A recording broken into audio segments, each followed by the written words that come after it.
four policies for every client, right? We need to get those additional lines. We need to build it as an account. We need to remember we're insurance advisors, not insurance quoters. You're just talking to them. It doesn't need to be, it's an important topic, but it doesn't need to be that serious. You can just talk to them. Hello, friends, and welcome back to another one of our podcasts where we're going to make insurance make sense. Gina, and can we make it a little bit of fun? I hope so. I am so excited to be joined by Gina, who is our emerging agent performance partner, working with all those agencies that need a little extra love. And I'm Harrington Dakota, the diva of insurance, who is also here today. So we're going to be tackling the big question. Are you actually ready for the shift from a hard market to a soft one? Because a lot of agencies are ready to celebrate, but we need to hold that confetti. So, Gina, what is a soft market? What we're looking at with the soft market is a shift from where we've been, right? So we're going to start to see our rates start to come down a little more, be a little more competitive. Hopefully, carriers are going to start to loosen their restrictions on underwriting guidelines. There'll obviously still be some restrictions in place, but we're not going to be rigid with that, right? So that's going to mean we have more opportunity, whether it be cross-selling our existing books or welcoming new policies to the agency. And what we've seen over the last several years, obviously, the hard market, high rate, tight underwriting, unpredictable increases, carriers saying no. And the great news, guys, we survived it, right? Things are taking a turn, headed for the soft market. But the twist really is the soft market doesn't mean things get easier. In a lot of cases, we're going to struggle even more because revenue starts to drop. So, Gina, do you know what happened to a lot of our clients in a hard market? Well, they probably lost business. People were shopping more. People were a lot sensitive and there was nowhere for them to really go, right? So we agencies grew by rate, but lost policy count. Like we lost over the 3 years, most agencies end up losing policy count, but they were okay because they got more premium. Right. So riddle me this. What happens when we now have less policies and premium starts to drop? Less policies, our premiums dropping, we're not growing. No, we are going to actually start shrinking. So if we're not prepared, if we're not ready, we're going to face some ugly truths, right? It's going to take a while for us to catch on to what's happening because I don't think policies are necessarily going to cancel, but we're going to do a lot more reshops. We're going to be moving a lot more things around. But as the premiums start to decrease, the clients are going to be excited and they're going to want to shop. So how does service at an agency affect the client experience? Oh, it's a huge experience shifter for a client. If I could call 5 places and have my request handled get the same outcome no matter who I call, I'm always going back to who treated me the best, who was the most focused, fixed it on the first call for me, and was friendly. Yeah, so I think one of the big things, good customer service is going to be what keeps our book stable and gives us the opportunity to have conversations with our client. One of the biggest things that we love to push at ATP is renewal reviews. They prevent premium leakage. They help us catch coverage gaps, giving us an opportunity to proactively talk to our clients and rebuild some of those relationships that maybe when we were overwhelmed during the hard market, we didn't focus on as much as we could have because we were kind of in triage mode. Can you think of any other benefits of renewal reviews for an agency besides just rebuilding relationships with the client? Well, I think it shows that you're proactive. You're taking guesswork out of it for the customer and you're letting them know that you're aware of what's going on, but you already have a plan in place and a solution prepared for them. Absolutely. And to go back to kind of what you were saying with the generating more business, the 4 and score model, which is what we promote.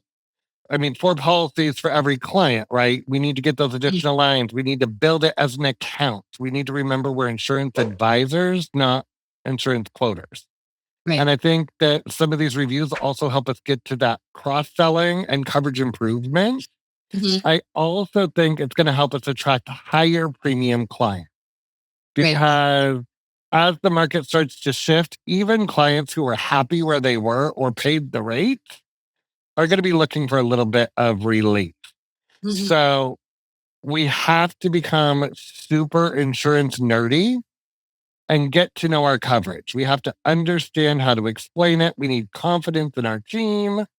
And I Yeah. think we're really going to have to push forward into a new world of service and experience over just Mhm. fighting for price. Sure. So, what is one of the biggest benefits of a soft market? Is there anything you can think of? I think it may, if I'm putting myself in a consumer's position, I think it may take the edge off a little bit when calling around now because we're starting to see benefits or perks that we haven't in so long with rates. Mm. I mean, I have insurance premiums myself, and obviously they've also gone up. So I mean, Wait, you mean just because you're in insurance, you don't get free insurance? no, I haven't hit that 10-year mark yet. Oh, is that what? um, just to clarify, it's not free at 10 years. Sometimes it becomes more expensive, by the way, Right. because you buy other things. Or Yeah. things. I think that it also helps with the market loosening up a little to where in the past, maybe things were a no and we got a little jaded with some of our clients about, I don't have options for you, but we Right. might have options now. So we need to kind of dust off some of those past quotes. We need to really be looking at every interaction about what can we write and what's going to qualify. But we also can't write a risk just because we can. Excuse me. Right. We need to write it Can and because we should. should. Yeah. So if we write everything we get our hands on, it's an ugly, ugly recipe for loss. And it Mhm. also gonna start overwhelming the team again when we're writing the wrong kind of business. So do you think agency standards are important for an agency, like minimum coverages or types of policies they like to offer, etc.? Absolutely. I've worked in an agency that, like, when we took over a book of business before, and there was no standards in place, and everyone was just kind of doing what they felt was right. But what they felt was right changed on the day, their mood, if they were late to work, if their coffee wasn't hot enough. So that could be anything. But knowing that you have a guideline or something to go off of that are your standards, your clientele will be the same usually. You're Mhm. setting a standard of care for your customers, like you protect them, you're looking out for them. So this is what they deserve. And that's also what you could get behind as the agency owner or the team member themselves. Mhm. I also think we're gonna have to really protect our bandwidth as the market shifts and Mhm. not let rewrites and marginal business suck all of our time. Like, I love when we talk about time vampires in some of our training, and I wear a big collar, and I'm like, "I want to take your time." A little less dramatic with an all black shirt. But if we think about it, if we're putting the right business in the right place, if we're building the Mhm. relationship and building the value, if we're looking at a package as a whole and not its individual pieces, like, yes, Mhm. maybe this policy still went up a little, but this one went down or is flat. It can still be a win to the client. For sure. I also think we have to get really familiar with discounts and things that are available to the client that's not Mhm. necessarily stripping away coverage, like driving apps, water monitoring, speed notification. I mean, I can think of lots of different ways to help protect premium or protect Mhm. client with the existing carrier as the market shifts. Sure. So I think as we see new coverages pop up, we're also going to need to get on top of it and offer it to our client. Mhm. What I think is kind of entertaining is I have a water leak in the line that goes from my yard to my house. And a guy came out the other day, the plumber comes out and he's like, "Oh, blah, blah, blah, blah." I'm like, "Well, I already called the insurance company." And he's like, "Oh, but it was declined, huh?" And I'm like, "No, I have service line coverage." Right. And he's like, "You're the second person I've talked to that has that. Most people don't." Right. And I'm like, "But when the coverage came out, I called like literally all 500 clients I had with that carrier. I was like, I'm adding this coverage. You need it."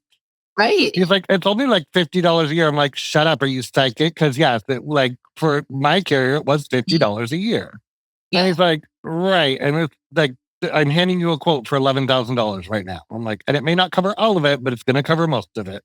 Yeah. He's like, "Right." But had somebody not explained it or told me about it, or had it not been an agent, would I have known? Sure. So I think as a leader, as an owner, we have to get our team really comfortable with coverage, with conversation, with getting the conversation out there and not being afraid to tell clients what they're missing out. And that's the big piece is I think sometimes we may not have been exposed to having these conversations or we haven't been familiar with coverage conversations in the past. It's like, how am I going to do this? How am I going to approach this? But you're just talking to them. It doesn't need Right. to be, it's an important topic, but it doesn't need to be that serious. You can just talk to them. What I think learning to tell stories about coverage as well. Mm-hmm. It's Mm-hmm. huge. Like, why do I need workers' comp? Well, probably because it's required. Second of all, probably because legally you have to have it. And secondly, like, here's what it does. In your type of business, here's how it could affect you. We've Yeah. seen this type of claim, or I read about this. Like, here's how it applies to you to make it relatable. Right. And I think as we sharpen some of those skills going into the different market, it's going to really help us get to that new place. Right. So, as we come to a conclusion on this, I think we really need to remember that a soft market is a reset. It's not necessarily relief. It's going to be a different Yes. kind of battle. Yeah. If we're not prepared, if we're not ready, our book's going to shrink. We're going to get extremely overwhelmed again. We're going to Right. start writing horrible things just trying to make up for what we're losing. And we're going to spend a lot of time remarketing when maybe it doesn't qualify or maybe it's not the best use of our time. Yeah. So going through, we need to focus on renewal. We need to focus on a true remarket strategy, what does and doesn't qualify. Mhm. We have to get strong in coverage. And I feel silly every time I like get on a soapbox about being able to explain coverage. But working with agents all across the country, sometimes I'm almost shocked that we Mhm. don't even know sometimes there's a contract that's part of a policy that says what it does and doesn't do. Right. And I feel horrible even saying that out loud. But if I look at, are we getting licensed and just performing functions or are we providing Sure. service? And a lot of Right. people are checking boxes really well, but they can't take it to service. Right. And in a soft market, it's what we're really going to have to do. Do you have any closing thoughts or other things to think about, Miss Gina? Just take pride in what you're doing. It's an important job. Like it's more than just answering phones and adding a vehicle. Like what this job is important and it matters to a lot of people in very bad situations sometimes. So remember Yeah. that you do important work and take pride in that. Know the coverages, know what you're talking about at all times. And friends, if you're thinking this is a lot to take in, this is a strong cup of coffee for my morning, which I love, just nice Americano with an extra shot. Let's do it. Get my espresso on in the morning. Don't worry. We have an entire 4-part webinar series to walk you through exactly how to navigate the soft market with clarity and control. It's going to be called How to Manage a Soft Insurance Market. And it's going to be your playbook for renewal strategy, remarketing, coverage expansion, and sales experience in a shifting market. So until we see you again, Gina and I, thank you so much. You can always find us at agencyperformancepartners.com. And we hope you're going to join us on our How to Manage a Soft Insurance Market.